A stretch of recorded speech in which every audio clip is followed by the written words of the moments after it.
I represent Entrepreneurship Development Institute of India, which is in Ahmedabad. And we have branches across the country. So there are branches in all the regions, east, west, north, south.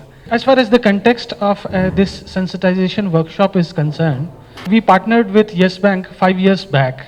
And the idea was to conduct a survey kind of thing to understand the status of MSMEs in the country, particularly with regard to sustainability. So we did a survey kind of thing with a sample of more than 2000 MSME, and we found out that though we consider this sector to be a gold mine, engine of growth and several things, but this sector is deficient in terms of sustainability. And you might be reading also that the energy requirement of the country has been increasing. And one of the things to do is that we have a preventive approach as far as becoming self-sufficient in terms of energy is concerned. Preventive and curative, both approaches has to go simultaneously. So sensitization and energy audits, so these were some of the things that we recommended that we can do for MSMEs, and Yes Bank has been very generous in diverting its CSR funds for these kind of activities. And as part of that activity, we designed a project called Say Yes to Sustainable MSMEs in India.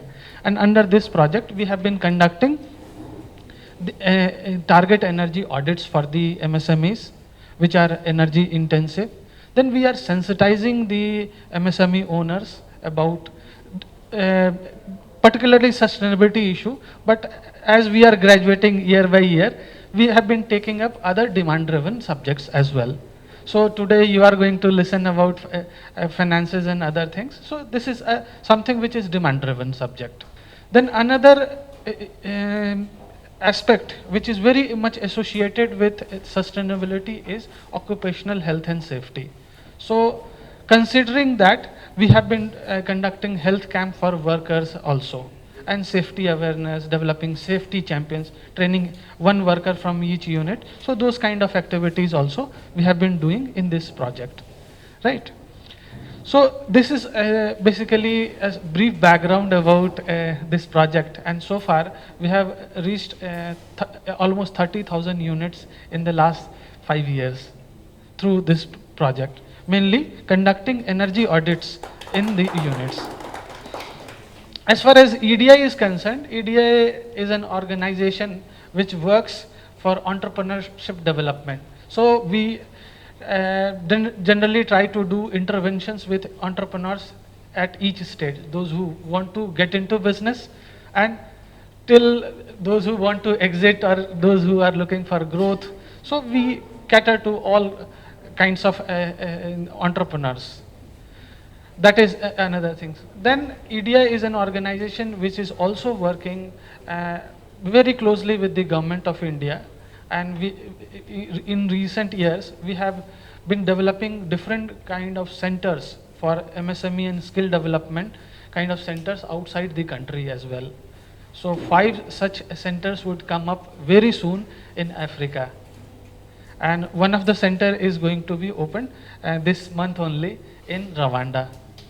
So that is, since the government of India has, let's say, they have promised to the African countries that they would be supporting them through capacity building. So this is one of the activity that we are doing on behalf of government of India. So since finance is a very critical subject, I think the experts should talk about it, and you should get the maximum time listening to that activity. As far as awareness about the schemes are concerned, I see not a very healthy sign in terms of awareness about schemes among the MSMEs. So this is a very critical topic, and I think this will be very helpful for the MSMEs. Thank you.